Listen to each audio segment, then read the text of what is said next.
Olá, meus queridos irmãos, queridos amigos que estão aqui participando das aulas do nosso Seminário Teológico Paulo Livas Macalão. Estamos estudando agora a matéria de Escola Dominical e hoje vai ser extremamente útil para nós que estamos no contexto do ensino. A Escola Dominical é voltada para o ensino. E o objetivo de todo professor, de toda a diretoria da Escola Dominical é a eficácia, a eficiência e bons resultados com relação ao ensino. Nesse sentido, agora estamos abordando também a questão das ciências pedagógicas, que pode nos ajudar em muito em como cada ensino pode ser apresentado, o que favorece ou o que pode prejudicar o ensino e a aprendizagem também por parte do aluno. Venha conosco que vamos estudar hoje, estaremos estudando sobre as leis do ensino e da aprendizagem. Leis do ensino e da aprendizagem. A lei quer dizer princípios, que regem os atos e comportamentos de todas as coisas, inclusive dos humanos. Geralmente a lei é um fenômeno físico, é um fenômeno que se repete e por isso é caracterizado como lei porque tem o seu caráter repetitivo. Dependendo dos contextos, eles irão acontecer. E a pedagogia se serve dessas leis diante da observação do comportamento humano, do funcionamento do cérebro, e com base nisso foram feitas fórmulas e apresentações do que seria melhor, com base na dinâmica da mente humana. As leis do ensino são as que regem a teoria e a prática educacional, utilizadas pelo professor para criar no aluno condições para o aprendizado. Então, nós temos uma coisa muito importante, como ocorre o processo de aprendizagem. Vimos aí os nossos 5 sentidos, falta um que é a sinestesia, que é mais voltado para os músculos, né?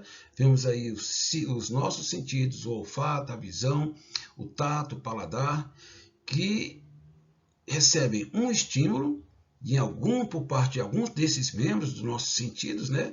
E esse estímulo vai para o cérebro. Então, esses órgãos dos sentidos recebem um estímulo. E o nervo próprio daquele sentido age como transmissor dos estímulos ao cérebro. O cérebro recebe aquele estímulo e o interpreta.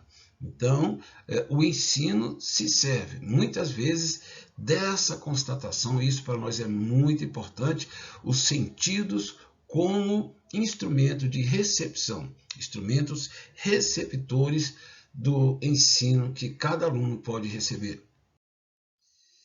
O processo de aprendizagem ocorre no cérebro, na mente, na seguinte sequência. Primeiro, nós temos a percepção, que é a identificação de um estímulo pela mente. Depois vem a ideia, que é a combinação de percepções semelhantes, resultando numa ideia geral. Depois nós temos o juízo ou conhecimento, ocorre com a comparação de ideias. E depois nós temos o raciocínio, que é uma comparação de juízos, que é a conclusão de tudo aquilo que foi recebido pelo cérebro e a interpretação final do evento. Para facilitar o entendimento, olhe essa imagem ao lado, E logo embaixo, isso foi um noticiário e como eles ilustraram esse noticiário. No noticiário do jornal diz assim: barulho misterioso assusta moradores de Catalão e cidades vizinhas. Então você vê pelo barulho vários pontos de interrogação. E o que isso tem a ver conosco? Lembremos que a aprendizagem ocorre na mente e para que a mente interprete o que está recebendo, a informação chega pelos nossos sentidos e depois vai para o cérebro para uma interpretação. Essas interrogações ali estão dizendo que o barulho chegou e as pessoas não conseguiram identificar que barulho era aquele. Note novamente aí na nossa sequência que a primeira coisa, que é a percepção, é a identificação de um estímulo pela mente. É quando eles ouviram o barulho. O item 2, que é a ideia, é a combinação de percepções semelhantes, resultando numa ideia geral. Quando as pessoas escutaram um barulho, geralmente parecia um barulho de explosão, parecia um barulho de uma batida de carro. vários tipos de barulhos que os nossos cérebros já estão acostumados a ouvir estão na nossa mente. Só que, nesse caso, quando teve esse barulho, que chegou no ponto da ideia, é a combinação de percepções, é quando o cérebro quer identificar, nesse caso, não houve essa identificação. No item 3 aí, você vê juízo ou conhecimento. Ocorre com uma comparação de ideias. Com esse barulho que veio nessa cidade, muitas pessoas já estavam acostumadas a ouvir vários barulhos. E como é que o cérebro desses moradores funcionaram? Eles conheciam o barulho de uma explosão, um barulho de uma batida de carro, um barulho de uma bombinha estourando, né, ou de uma bomba, vários tipos de barulhos. Quando chegou nesse item, juízo ou conhecimento, que é a comparação de ideias, eles tentaram chegar a uma conclusão. Que tipo de barulho é esse? Mas nós vimos aí no 4, que é o raciocínio, é a comparação de juízos e uma conclusão. Esse barulho é um barulho de carro, ou esse barulho é um barulho de uma bomba, de alguma coisa assim. Essa conclusão, os moradores não conseguiram chegar. Eles passaram por essas 4 fases, mas essas interrogações significam que eles não conseguiram chegar a um raciocínio, a uma conclusão de que barulho seria aquele. É assim que o nosso cérebro funciona. Primeiro vem um estímulo, no caso aí foi um barulho. Depois vem uma ideia, quando o nosso cérebro vai tentar discernir que tipo de barulho é esse. Depois vem o juízo, o conhecimento, e vem o raciocínio, que é a conclusão final, é quando nós identificamos, chegamos a uma conclusão com relação àquilo que nós ouvimos. É assim que funciona a nossa mente. Logo abaixo nós vemos que o aprendizado acontecerá na vida do aluno não é quando ele recebe a transmissão do conhecimento, mas é quando o ato de ensinar lhe desperta e orienta a mente. O professor que conhece os princípios do processo de aprendizagem e utiliza esses princípios terá mais êxito no seu processo de ensino, já que o professor trabalha com a mente do aluno, dirigindo-o no processo de aprendizagem. Isso quer dizer que o professor, sabendo de como funciona a nossa mente, ele irá usar a informação com os recursos e a pedagogia necessária para que aquela informação possa atrair, chegar de maneira atraente na mente dos alunos, de maneira a estimulá-los a aceitar aquela informação e trabalhar aquela informação no cérebro, para, por fim, ao seu cérebro poder interpretar e receber e entender aquele conhecimento. Os exemplos dos ensinos de Jesus para Nicodemos e para a mulher samaritana são grandes exemplos.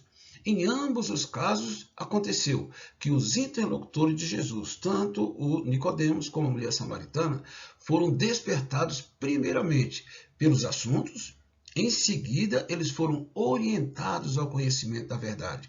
Você lembra que quando a mulher samaritana, Jesus chegou a ela pedindo água, a mulher disse que como é que ele, sendo judeu, ia pedir para ela água de beber? Ou seja, a princípio aquele discurso teria tudo para não dar certo. Aquele diálogo deveria ser encerrado. Mas Jesus não desistiu, porque Jesus é o mestre da pedagogia. Jesus então chama a atenção daquela mulher dizendo, olha, se tu souberas, conheceras o dom de Deus, e quem é que te pede de beber, tu lhe pedirias, e ele te daria água viva. Aquela mulher então ficou despertada, porque Jesus não tinha balde, e depois Jesus falou que essa água é uma água que é muito mais do que essa água que sacia a nossa sede, é uma água que jorra para a vida eterna. Então Jesus foi numa sequência de informações que, por fim, cada vez mais foi interessando aquela mulher até que ela conheceu. Jesus era o Cristo, o Filho do Deus vivo. Da mesma forma, Nicodemos também, quando chegou para conversar com Jesus, Jesus sabia o nível de entendimento de Nicodemos e ele era um mestre de Israel. Jesus também usou uma estratégia de procurar estimular sua mente a entender verdades espirituais. E por fim, Nicodemos saiu convencido que ele tinha que nascer de novo, não de um nascimento humano, mas pela água e pelo Espírito. Vamos agora com relação à educação. A educação secular se utiliza dos meios já citados, né? Aquele que nós mencionamos agora atrás, para estimular o nosso cérebro e fazer com que a informação e o conhecimento cheguem a esse cérebro, dando uma conclusão, um entendimento, mediante os estímulos recebidos pela audição, pela visão. E a educação secular se utiliza dos meios já citados para que ocorra o processo de aprendizagem, mas espiritualmente também. Há outros meios para que ocorra a aprendizagem. Quais os recursos para que nós temos para que verdades espirituais venham à mente do aluno? Já que nossa mente é carnal, é do homem natural. Como verdades espirituais podem chegar à nossa mente e serem assimiladas? Vamos ver aqui uma analogia entre a forma, o método secular de ensinar, a pedagogia secular e a palavra de Deus. Primeiro, na educação secular, ela utiliza dois conceitos básicos para a formação de crianças, dois pressupostos. O primeiro é que toda criança normal é fisicamente imatura, precisa crescer. Segundo pressuposto é que toda criança normal é mentalmente ignorante, ou seja, a sua mente está vazia de aprendizagem. Ela veio ao mundo e tudo é muito novo para ela, tudo ela precisa aprender. Por isso, toda criança normal é mentalmente ignorante e precisa aprender.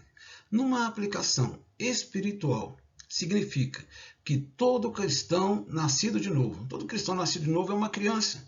É quando ele se converte e vai dar os seus primeiros passos agora como nova criatura. Toda criança nascida de novo, todo cristão nascido de novo é espiritualmente imaturo e precisa crescer. Todo cristão nascido de novo é espiritualmente ignorante, não conhece quase nada das coisas de Deus e precisa aprender. Então, é uma analogia entre a realidade humana, a biologia humana e a questão da vida espiritual do ser humano, né? O aluno, ele aprende quando é estimulado psicologicamente. Foi o que Jesus fez com a mulher samaritana e Nicodemos, sendo despertado em relação à sua situação de ignorância acerca do objeto de ensino e motivado a aprender, como foi o caso de Nicodemos e a mulher samaritana. Então vemos uma coisa muito importante, que o aluno ele aprende quando ele é estimulado psicologicamente. Dependendo da maneira que eu falar, dependendo da forma, da literatura que for apresentada, a pessoa pode não se interessar. Dependendo da maneira que há uma abordagem na evangelização, no ensino de uma pessoa, isso pode estimulá-lo a querer ouvir ou pode trazer o seu desinteresse. Daí a importância de promover o ambiente agradável, o ambiente que permita que essa pessoa seja estimulado a aprender, a continuar ouvindo. Não esquecendo que uma pessoa pode estar ouvindo sem prestar atenção. E só há aprendizagem quando a pessoa ouve com atenção, ele retém aquela informação e ele entende a informação que lhe foi dada. E aquela informação passa a fazer parte da sua vida.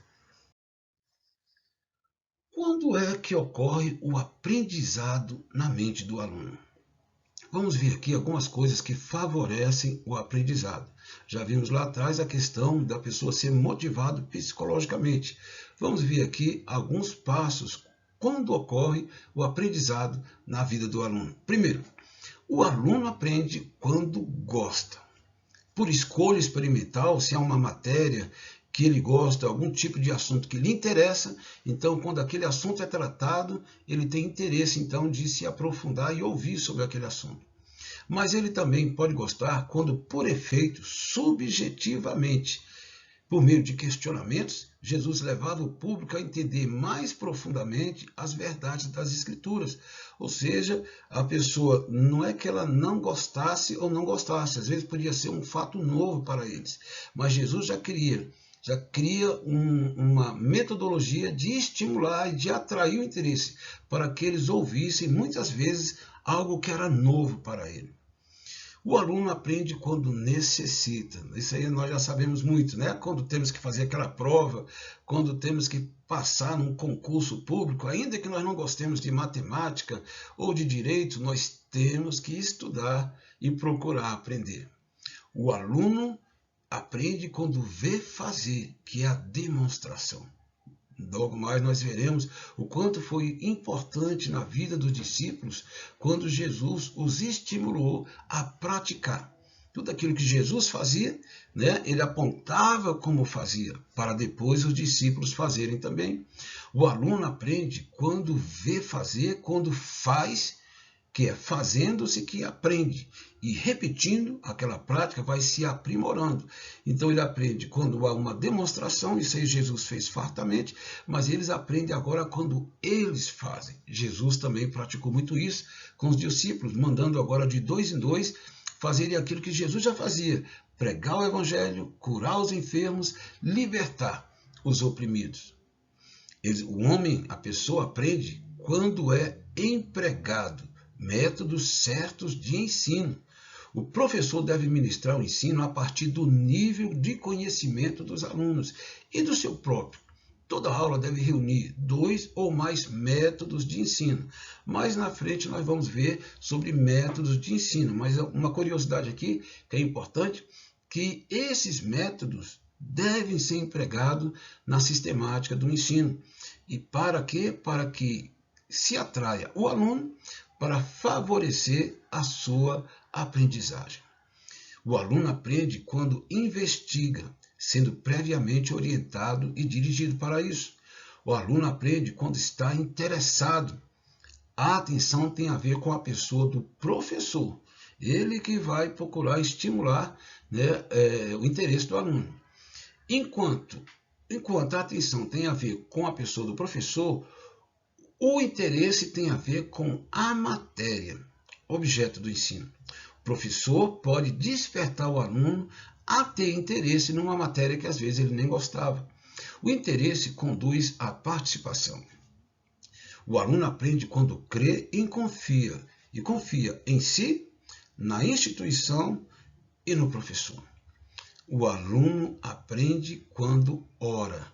Isso mais voltado para a Bíblia Sagrada, né? Que as verdades são espirituais e às vezes não conseguimos aprender, mas pela ação do Espírito Santo na nossa vida, o Senhor abre nosso entendimento, a nossa mente, porque a Bíblia diz que nós temos a mente de Cristo e passamos a entender as realidades espirituais pela revelação do Espírito de Deus.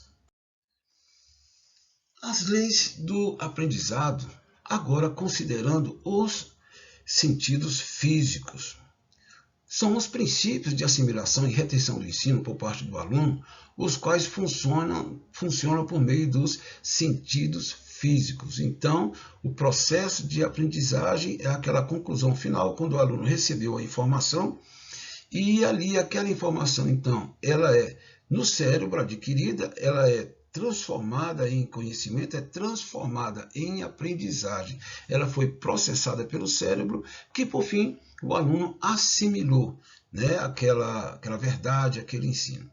E nós vamos considerar esse processo todo que ocorre na mente, em que por fim há o aprendizado, considerando todo o processo para chegar no cérebro desse aluno. Nós vemos aí então que os meios para que isso ocorra são os nossos sentidos, né? As informações, o ensino, ele pode se servir dos seguintes sentidos físicos. Nós temos aí a audição, nós temos a visão, nós temos o tato, temos o paladar, temos, né, a sinestesia. A sinestesia é mais voltada para a questão muscular. É aquela ciência ou aquele sentido em que nós sentimos o peso das coisas, a textura das coisas, né? Mas principalmente o peso, porque ele é mais voltado para musculação. É por meio desses sentidos, esses 6 sentidos, que recebemos os estímulos vindo de fora e que resultam na aquisição do conhecimento e influem no nosso comportamento diário. Concluímos, então, que o ensino vai chegar à mente, primeiro, pelos sentidos físicos, né? Então, vamos supor que o professor está querendo ensinar para uma criança que nós somos o sal da terra. E ele oferece para aqueles alunos uma bolacha com sal e uma bolacha sem sal. E ali, para que eles tirem conclusão, o quanto é importante o tempero. Então, um aluno, ele não ficou, no caso daquela criança, a aprendizagem dele se baseou naquilo que ele escutou do professor, mas se baseou também no seu paladar. Através do paladar, ele pôde entender aquela informação que o professor falou e pôde entender o que quer dizer quando a Bíblia diz que nós somos sal da terra. Quer dizer, que nós somos pessoas que fazemos a diferença na nossa sociedade.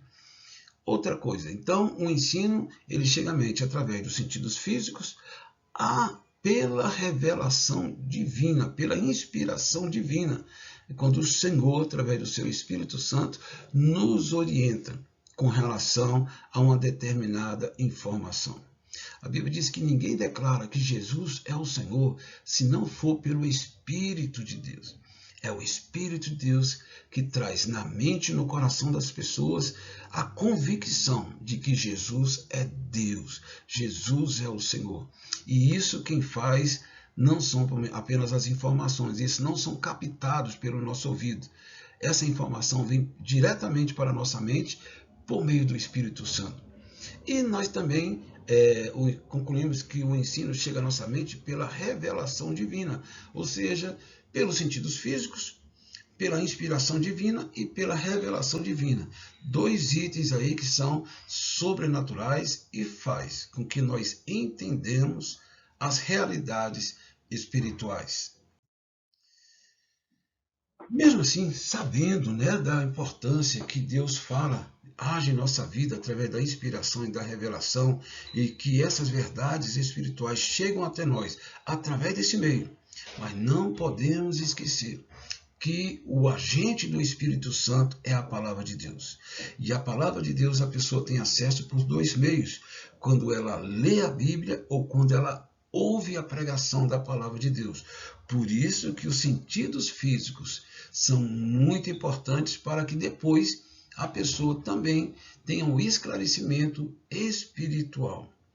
Vamos ver aqui a importância dos sentidos físicos no processo de aprendizagem. Primeiro, aprendemos 20% do que ouvimos.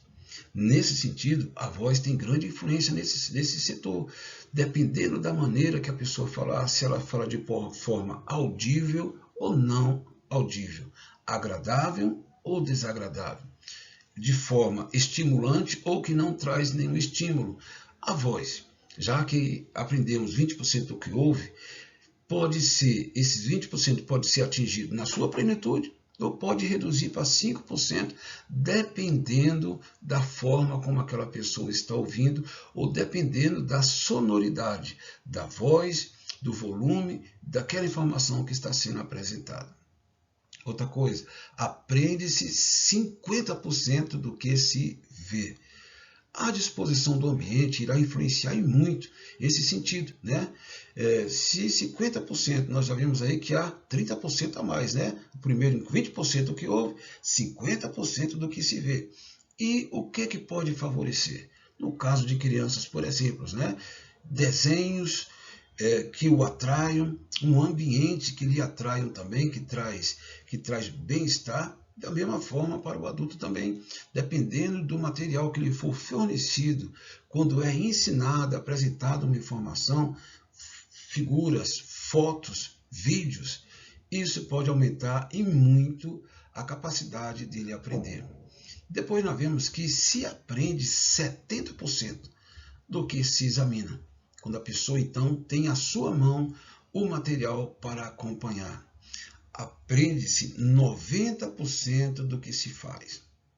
Nesse caso aí nós temos os cânticos, gestos muito voltados para crianças, os testes, quando o professor dá uma aula e depois ele passa um teste em que a pessoa ali vai exercitar a sua mente. Primeiro, ele sabendo que já vai ver o teste, ele já treina a sua mente para dar uma atenção especial naquilo que ele está aprendendo. E com a realização de testes ou trabalhos, quando o professor passa trabalhos em casa. Isso vai fazer com que a pessoa busque mais informação e possa ali entender e trazer de forma mais clara aquilo que o professor está pedindo. Então, 90% do que se faz. Né? A importância, então, dos gestos, a importância de testes, a importância de realizar trabalhos em casas, pesquisas em casas. E também se aprende 90% do que se fala. Nesse caso aí nós temos a leitura, principalmente a leitura em alta voz. O método de perguntas, quando a pessoa mesmo, ela mesma faz pergunta para si com relação àquilo que ela está estudando e ela mesma procura responder, ou no contexto de uma aula. Isso é muito importante. Vocês lembram que nós falamos do perigo do monólogo, que é quando só o professor fala e não dá espaço para o aluno. Isso é muito ruim para o processo de aprendizagem.